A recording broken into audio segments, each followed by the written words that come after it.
Salam à tous, Baruch Hashem. On a le sroud de reprendre la Torah 23 du Likutei Moharan. On va essayer de reprendre là où on s'est arrêté hier.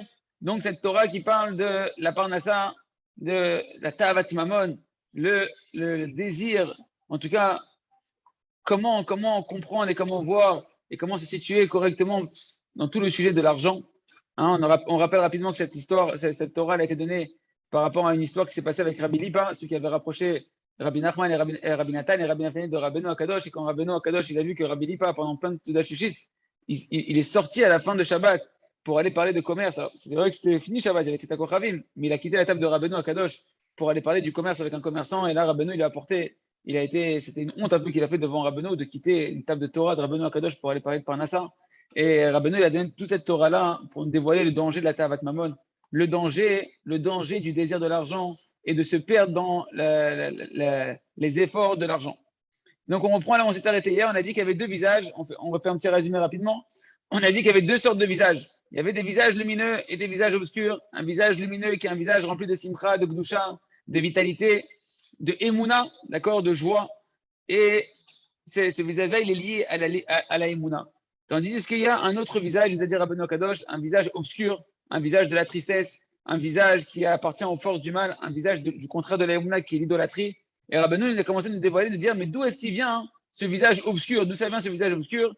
Et il nous a dit, en réalité, ça provient de la Ta'avat Mamon. Ça provient du désir de l'argent.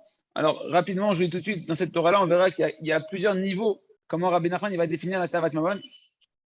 On les verra au fur et à mesure de la Torah, mais je vous le dis tout de suite, il y a en réalité 4 définitions qui vont apparaître dans cette Torah-là. Qu'est-ce que c'est la Ta'avat Mamon? C'est quoi le désir de l'argent? Premièrement, oui, une question? Premièrement, c'est quoi la première définition de la Ta'avat Mamon? Je coupe juste les micros, celui qui veut réactiver, réactive. Premièrement, celui déjà qui fait son travail, chas de shalom, sans être dans la vérité. Ça veut dire que le bonhomme, il est en train de faire des combines, il est en train de dire n'importe quoi au téléphone, il arnaque sur sa marchandise, toutes sortes de combines que Dieu nous en préserve. Ça, c'est évident que cette personne-là, il n'a pas réparé la Ta'avat Mamon et qu'il est en plein dans la Ta'avat Mamon, que Dieu nous en préserve. C'est la chose la pire. D'accord? Deuxième niveau, c'est quoi? C'est celui qui travaille cachère. Bon, il travaille cachère, il est honnête dans son travail, mais il fait énormément dans son travail, énormément d'efforts dans son travail, et il n'a pas la émouna Kadosh Baruch Hu. Il peut lui amener sa parnassa par des moyens faciles. On t'a pas dit de rien faire, on t'a pas dit de rester les bras croisés, ça n'existe pas. Mais d'avoir des efforts qui soient très faciles, d'avoir la émouna, que les efforts que tu dois faire pour avoir ta parnassa, ils ne doivent pas être des efforts énormes. Troisième définition de la Tavatamon qu'on verra, c'est qu'une fois que la personne elle a obtenu l'argent, eh ben, qu'elle se l'approprie, elle se loue elle-même, elle s'approprie l'argent qu'il a reçu à son intelligence, au fait qu'il est refive, qu'il sait faire de l'argent, il ne voit pas la main d'Akadosh Baruch Hu, Kochi Votsamiati, c'est ma force et la grandeur de mes neurones qui m'a valu cet argent que j'ai sur mon compte en banque. Il oublie, ou à certains pourcentages, il oublie combien c'est un Akadosh Baruch Hu. Soit il oublie complètement, ou soit il met 50-50, 50 c'est HM, 50 c'est moi. Même si tu laisses 80% que c'est HM et 20% c'est toi, c'est déjà un problème. Tu vas savoir que c'est 100% Akadosh Baruch Hu. Quatrième définition de la Ta'avat Mamon qu'on verra dans cette Torah-là, c'est le fait d'être heureux de sa part. Celui qui n'est pas heureux de sa part, celui qui n'est pas heureux de ce qu'Hachem lui envoie comme Parnassa, et qui en veut toujours plus, que quand on a 100, on t'en veut 200. Je parle bien sûr en milliers d'euros. Quand tu as 100 000 euros, tu veux 200 000 euros. Quand tu as 1 million d'euros, tu veux 2 millions d'euros. Quand tu as 2 millions, tu veux 4 millions. Ça, mes amis, ça s'appelle aussi de la Ta'avat Mamon. Cinquième définition qu'on verra, c'est celui après qu'une fois qu'il a de l'argent, qu'Hachem lui a donné de l'argent, eh ben, il la garde dans ses poches. Il a du mal à la sortir, il a du mal à donner de la tzedaka, il a du mal à donner le maaser, il a du mal à donner à sa femme et à ses enfants. Que Dieu nous en préserve. C'est toutes ces dimensions-là, ces 5 facettes-là qu'on va aborder dans cette Torah-là qui vont être liées à la Ta'avat Mamon. Ok? Ensuite, donc, on a vu ça, très bien. On a vu que donc, celui qui est dans la Ta'avat Mamon, il est dans l'idolâtrie, Rabbeinu, terrible, il appelle ça l'idolâtrie. L'idolâtrie qui est comparée à la femme Nida, à l'impureté de la femme Nida. La femme Nida, c'est la femme qui est impure, quand elle a ses menstruations, elle ne peut pas s'unir à son mari. Nous, on est la femme d'Hachem. Quand on est dans l'idolâtrie de l'argent, qu'on croit dans l'argent, qu'on est dans la recherche de l'argent, qu'on est dans les efforts de l'argent, eh ben, on devient un statut d'impureté kaviachol par rapport à Kadosh Baruch Hu, et on ne peut pas s'unir à Kadosh Baruch Hu, on ne peut pas recevoir la lumière d'Akadosh Baruch Hu. Okay. Où est-ce qu'on s'est arrêté exactement hier dans les mots? On s'est arrêté, j'essaie de retrouver. Okay. On s'est arrêté ici, voilà. Très bien. Et donc Rabbeinu nous a ramené un verset ici, il nous a ramené un verset pour faire un lien avec justement avec la femme Ida. Et juste, je fais un petit lien encore avant de retourner dans les mots, avec le Sipuré Maasiot, le fameux Sipuré Maasiot, où Rabbeinu Akadosh, il parle de la Tavat Mamon, le conte du maître de la prière. Okay. Là-bas, dans le conte du maître de la prière, Rabbeinu là-bas, terrible, à la fin, il dit il dit ça par rapport en fait à ce qu'on verra à la fin des temps. J'essaie de retrouver ici dans les mots si je l'ai. À la fin des temps, hein, quand Mashiach il va venir, il va dévoiler le mensonge qu'il y avait dans l'argent, la honte qu'il y avait dans l'argent, que chacun il croyait, il a cru dans l'argent, il a investi sa vie dans l'argent, et il a donné de la force à l'argent, il a donné de la valeur à l'argent. Okay. Et Mashiach il va venir nous dévoiler qu'en réalité, tout c'est Akadosh Baruch Hu, et combien on a perdu notre temps à travers l'argent, et combien on s'est approprié des forces qui n'étaient en fait que des forces d'Akadosh Baruch Hu. Et là-bas, le verset, il dit que chacun, il va jeter ses dieux, ses idoles, et l'argent, l'or qu'il a à l'intérieur de lui, et il va dire à cet argent, sors. Et Rabbeinu, en réalité, il fait un jeu de mots, il dit que sors, c'est tché, et il dit en fait, c'est tsoa. Chacun, il va sentir son argent comme des excréments, les gros excréments que nos employeurs qui sentent mauvais, et tellement chacun va avoir honte. Et tellement on va avoir honte d'avoir accumulé de l'argent et de croire dans l'argent, que l'argent en a besoin, qu'on va se rendre compte que ça sent mauvais l'argent, à tel point que il dit à Benoît Kadosh que les gens ils vont s'enterrer sous terre, ils vont creuser et s'enterrer, tellement ils vont avoir honte de l'argent qu'ils ont accumulé avec tant d'ardeur et tant de croyance dans cette force-là, comme si c'est une force qui permet de faire des choses, alors que c'est Akadosh Baruch qui fait tout. On retourne maintenant dans les mots Rabotai. Alors, ne pas se leurrer, évidemment, depuis qu'il y a eu la malédiction qu'il a eue Adam Arishon par la faute qu'il a fait avec Rava dans le Etz Hadaat, que c'est marqué que à partir du moment où tu mangeras le pain à la sueur de ton front et tu devras peiner pour avoir ton pain. Alors ça, Rabotai, c'est vrai que c'est une malédiction. Je clarifie ça par rapport à ce qu'on a dit hier. C'est vrai que c'est une malédiction, entre guillemets, c'est une réparation, pas une malédiction, mais une réparation, et qu'on peut plus recevoir la nourriture comme à l'époque, où quand Adam Arishon, avant qu'il faut, c'était les anges qui lui servaient des steaks, quand c'est marqué dans les Midrashim, qui servaient, il leur faisait griller de la viande et il leur servait du vin. Et ils n'avaient pas de peine à se trouver leur moyen de subsistance et de nourriture, le pain poussé sur les arbres. C'est vrai que depuis la faute d'Amarichon, on ne peut pas retourner à ce niveau-là. Mais aujourd'hui, on est obligé de peiner pour avoir la parnassa. Maintenant, la peine qu'Hachem il t'a demandé d'avoir, il ne l'a pas quantifiée. Il n'a pas dit combien tu vas devoir faire d'efforts pour avoir ta parnassa. C'est-à-dire que toi, tu vas, en fait, en fonction de ta émouna, tu vas quantifier combien la malédiction va tomber sur toi. Combien tu vas devoir peiner alors que tu n'as pas été créé pour peiner dans la parnassa. Combien maintenant, après la faute d'Amarichon, tu vas devoir fournir d'efforts et de sueur de ton front et de peine pour pouvoir gagner ta parnassa. Ça, c'est le travail de ta émouna et le travail de ta réparation de ton bride, comme on va voir bientôt, qui va générer combien d'efforts tu vas devoir faire.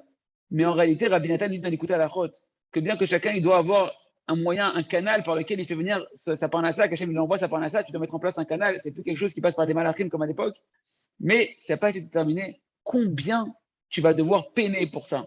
Nous, le Yitzhak nous arnaque de nous dire si tu ne travailles pas tant d'heures par jour, tant d'heures par mois, tant d'efforts, alors tu n'auras pas tant dans le compte en banque. Et ça, c'est du sheker. Chacun doit travailler sa émouna, réparer son alliance, retravailler sa confiance en Hachem, pour pouvoir que Hachem il t'envoie ta parnassa avec des efforts minimes pour que tu sois libre, non pas à être sur la plage et les cocotiers, mais libre à t'affairer à l'étude de la Torah, à la tfila, à la fatsa, etc. On continue dans les mots, Rabotai, on reprend à partir de là. Voilà.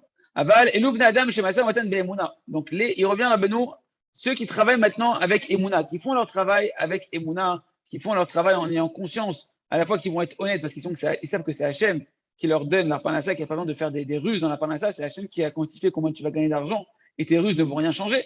Et d'autre part, dans la Emouna, ils vont travailler parce qu'ils sont conscients que Akadosh Baruch Hu, il peut les nourrir avec des petits efforts. Ils vont pas passer leur journée entière. Ils vont pouvoir ne pas raccourcir leur prière le matin, ne pas enlever leur tef plutôt à la synagogue parce qu'ils disent voilà, j'ai le rendez-vous, le truc, le machin, de raccourcir un cours de Torah parce qu'il y a un rendez-vous. Non, j'ai la Emouna, j'ai le Bitachon, que j'ai fixé des temps d'études, j'ai fixé des temps de prière et ça va pas du tout fluctuer sur ma parnassa. Tout ça s'appelle travailler Emouna, être honnête dans son travail et être conscient que l'argent qui arrive dans le travail, elle peut venir de manière facile. Elle ne me demande pas beaucoup d'efforts. Hem Dvekim, attention, c'est un travail, les amis. C'est pas juste on entend ce cours-là et puis après on réduit les efforts et la parnassa va tomber comme ça. C'est un travail de Emouna et Bitachon. Ça demande beaucoup de Shuvah, beaucoup de Tfila. Okay? Donc ces gens-là qui sont dans le commerce avec Emouna, Hem Dvekim Beor Apanim Tikdusha. Ils vont être attachés à la lumière du visage de la Kedusha. Ils vont être attachés au visage d'Hachem. Ils vivent avec Hachem. Okay? Pourquoi le serpent, il a sa parnassa? Vous connaissez tous la malédiction du serpent, que le serpent, il mangera de la poussière de la terre. On dit, mais c'est pas une malédiction, c'est une bracha, celui-là, partout où il va, il a mangé la poussière de la terre, il y en a partout. Il n'a pas besoin de galérer pour la parnassa. On dit, non, la malédiction du serpent, c'est qu'Hachem, il veut tellement plus le voir, qu'il lui donne tout le temps de la parnassa pour qu'il n'ait pas le temps de lever les yeux vers le ciel. Parce que le plus grand plaisir qu'il y ait sur terre, c'est de lever les yeux vers Hachem avec un vrai espoir, pas avec des questions sur Hachem mauvaises, avec un vrai espoir d'un Père qui nous aime. Et tu sens un plaisir, tu vois le visage lumineux d'Hachem, c'est un plaisir extraordinaire. Et Hachem, il donne quelques difficultés à chacun dans sa parnassa pour que tous les jours, il puisse lever les yeux vers Hachem et recevoir le visage lumineux d'Hachem. Et comme ça, en retour, ton visage, il va devenir lumineux, rempli de simcha. D'accord, celui qui a la parnassa, je sais pas, sans se tourner vers Hachem, sans parler vers Hachem, etc. Faire attention, de toujours remercier Hachem, demander à Hachem pour garder ce lien à travers la parnassa, le lien Kadosh Baruch Hu, de recevoir Pnei Ashrina, le visage d'Akadosh Baruch Hu, d'avoir conscience que tout vient d'Akadosh Baruch Hu. Donc ceux qui sont attachés, ceux qui travaillent avec la Emouna, ceux-là, ils sont attachés à la lumière du visage de la Gdusha, qui en Emouna belo emet. Donc là, Rabbi nous ramène un Zohar Kadosh, Zohar Balak, page 198, c'est marqué là-bas qu'il n'y a pas de foi, de Emouna, sans vérité. L'un va avec l'autre. D'accord? Il y a un pasouk qui est marqué à propos du Mashiach, Vayad Tzedek, Ezor, Motna, Ve Emouna, Ezor, Chalatzav. Le Mashiach, c'est marqué dans Yeshaya, page 31. Eh bien, la justice va être sa ceinture et la Emouna sera aussi sur ses entrailles. C'est quoi la justice? C'est quoi une ceinture de justice et une ceinture de Emouna qui va ceindre le Mashiach?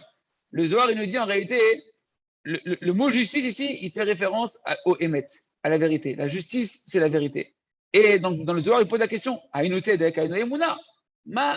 C'est quoi la différence entre la justice, la vérité et la Emouna? C'est pareil, non? En réalité, le Tzedek, c'est la notion de la vérité. Et la Emouna aussi, c'est la même dimension, non? Et le Zohar, de conclure là-bas, au Masik Sham, Emouna, Idkreyad, Kad, Itrabar, Bahemet. La Emouna, elle s'appelle Emouna véritablement. La foi, elle est foi lorsqu'elle s'unit à la vérité. C'est uniquement la foi, elle va être imbibée de vérité que véritablement on va appeler ça de la Emouna. C'est-à-dire quoi? Que tu vas vivre avec Emouna. C'est quoi la vérité que tu dois vivre ici dans ce qu'on est en train de parler chez nous? De vivre la vérité que c'est Hachem qui nourrit. Tant que tu ne vis pas cette vérité que c'est Hachem qui nourrit, et qu'Hachem il te donne la vie, Hachem il te nourrit, et il n'a pas besoin de toi pour te nourrir, Hachem. Tant que tu ne vis pas ça, chacun de nous, à la dimension où on en est, eh ben, on a des pourcentages de mensonges qui imbibent notre émouna et qui viennent entacher notre émouna, qui vont donner des gammes de avodazara dans notre émouna, d'idolâtrie dans notre émouna, qui vont entacher notre émouna et nous faire tomber dans l'idolâtrie. La vérité, faut savoir, c'est Hachem qui nous donne la vie, c'est Hachem qui me fait respirer, c'est Hachem qui nourrit le monde entier à chaque instant de sa vitalité, et c'est Hachem qui subvient à mes propres besoins, indépendamment de mes mérites. Hachem, il a prévu pour moi de me nourrir.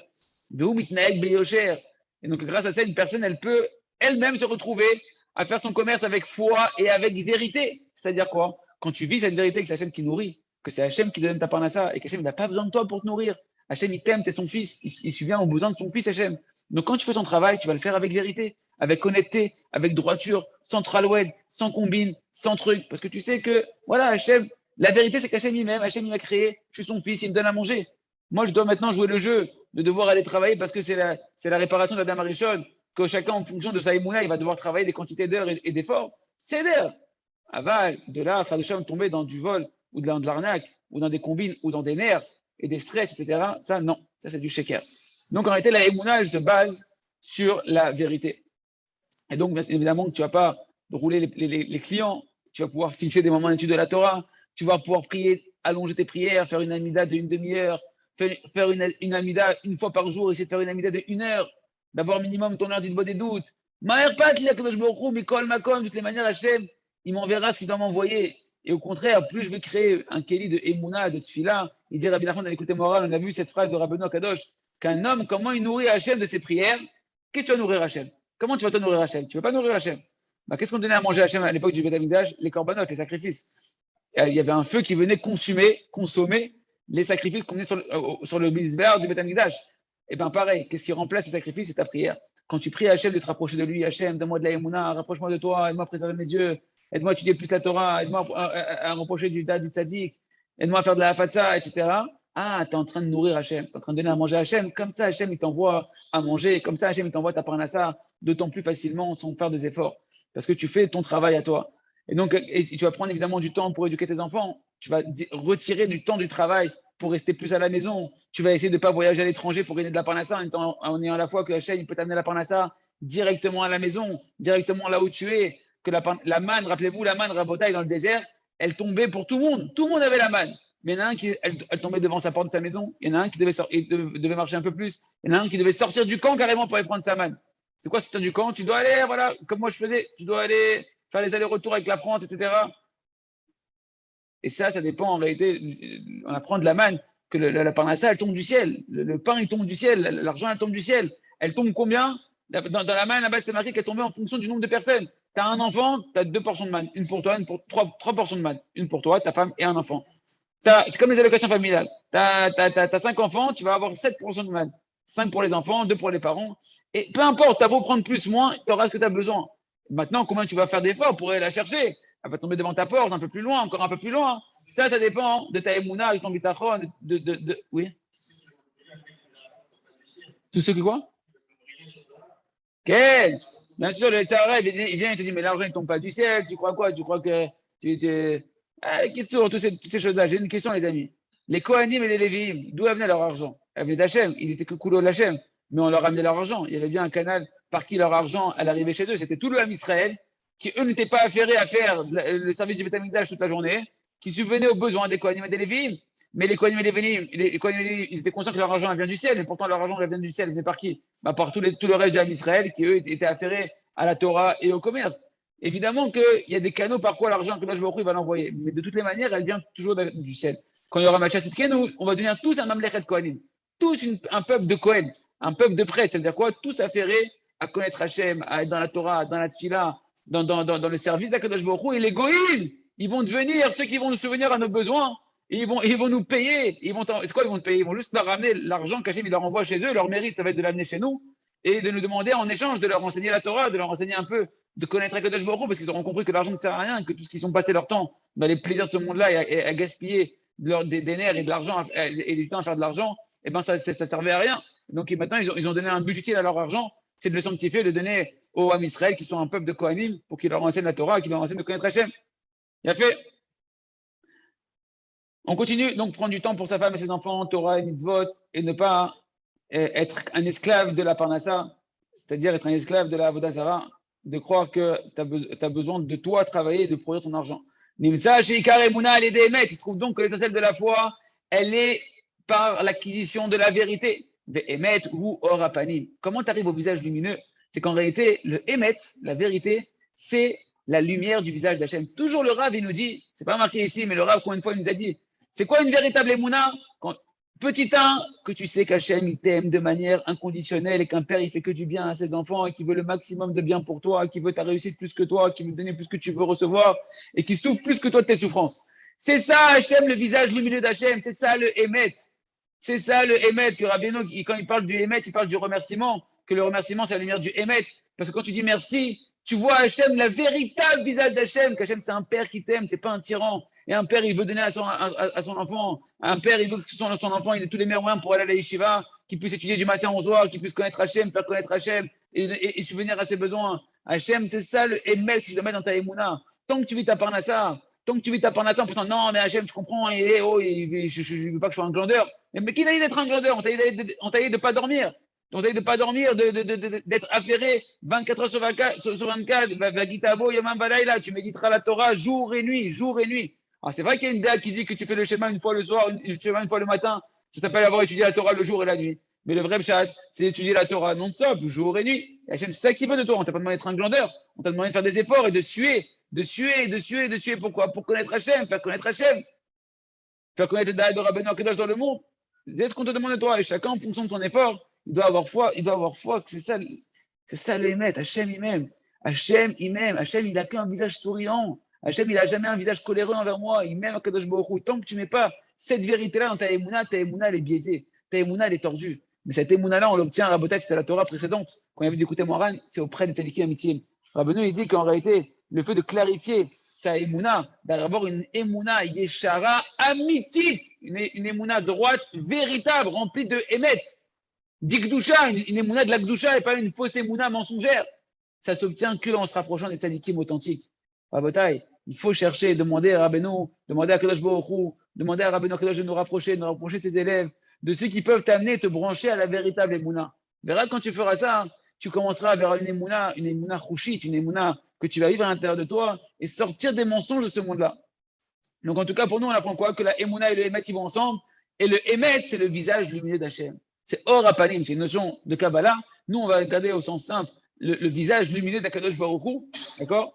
Et donc, quand tu es dans la Emouna, tu es connecté à la vérité et tu es connecté donc au visage lumineux. Donc, tu vas recevoir un visage lumineux d'Hachem. Quand tu vois Hachem qui te sourit, quand tu vois le Rav Rouge qui vient, qui te fait un sourire, tout de suite, ton visage, il s'allume. Et bien, c'est pareil. Quand tu vois, Rabbeinu Kadosh, le Zohar Kadosh le dit, quand tu vois le visage des Sadikim, c'est comme si tu voyais le visage de la Shrina Mamash. Tu vois le visage de la Shrina Mamash, le visage de la présence divine Mamash. En réalité, pourquoi quand tu vois le Tzadik qui te sourit, bah, tu souris? C'est pareil quand tu vois Kadosh Baruch Hu, que tu es conscient qu'Hachem il te sourit, qu'Hachem il t'aime, Hachem il veut te donner. Et bien toi aussi, ton visage il va irradier. Ton visage il va être illuminé parce que tu es conscient que tu as entre des mains les meilleures mains qui existent, des mains d'amour, des mains qui ne sont pas mises sur une terre pour être un esclave. Tu es un fils de roi. Un fils de roi, quand il est conscient qu'il est fils de roi, il est heureux, il est serein, parce qu'il il est fils de roi de grande responsabilité, mais il est entre les mains du roi, il est le fils du roi, il n'est pas le roi. Il sait que le roi il gère pour lui, que le roi il le guide dans les bons chemins. Or, on sait que Yaakov Avinu, sa qualité, c'est la qualité du Emet. D'où on voit que le Emet et le visage, ils sont liés, le visage lumineux, parce qu'on voit que Yaakov Avinu, sa qualité, c'était le Emet, sa qualité, c'est la vérité. Comme c'est marqué, si tu as un Emet et Yaakov, tu donneras la vérité à Yaakov. Donc Yaakov, c'est le symbole de la vérité. La sphère de la Tiferet et du Emet. Il a dévoilé la vérité d'Hachem dans le monde. De Ubhinat Panim. Et Yaakov, il a la dimension du visage, des visages. D'où on voit ça, c'est marqué dans Télim aussi. Mais Vakshe, Panecha, Yaakov, c'est là. Et vous demanderez, Panecha, ton visage, Yaakov. Yaakov, donc on voit que le visage d'Hachem et Yaakov, ils sont liés dans Télim. Donc Yaakov, il représente le Emet, il est lié au visage lumineux d'Akadosh Baruch Hu. Donc quand tu es dans la vérité, savoir qu'Hachem il t'aime, qu'il a un visage lumineux, que tu imbibes ta émouna, ta foi en Hachem, que Hachem il t'aime, que Hachem il est Ragtov, que Hachem il veut donner la parnassa facilement, bien sûr pour faire la Torah et les mitzvot et la fatsa, pas n'importe quoi, Chad Shalom. À ce moment-là, tu te connectes au visage lumineux d'Hachem. Mais chez Panecha Yaakov, il demande ton visage, Yaakov. Hachem, quand on est dans la dimension de Yaakov, du Emet, on cherche le Emet Hachem. Alors à ce moment-là, on cherche à connaître ton visage Hachem, ton visage de lumière, et on reçoit la lumière sur le visage, la simcha. Donc tu vois que le visage et la vérité sont liés ensemble, et la vérité est liée à la Emouna. Donc la Emouna, un niveau de vérité t'amène à un visage lumineux, à un visage de simcha qui te remplit, qui te rassadie à l'intérieur de toi, qui te comble de tous les manques que tu peux rechercher dans ce monde-là. Mais on va s'arrêter ici, je pense, Mechila. C'est un peu court aujourd'hui, on reste sur notre faim. Je sais que c'est une Torah extraordinaire, mais Kanirek, Hachem, il veut qu'on ait bien faim pour la manger comme il faut, cette Torah-là. On a besoin de bien la digérer, on a besoin de bien la faire pénétrer. On s'arrête là pour garder le rythme et continuer le Chok Emouna. Chazak, Venit Chazek.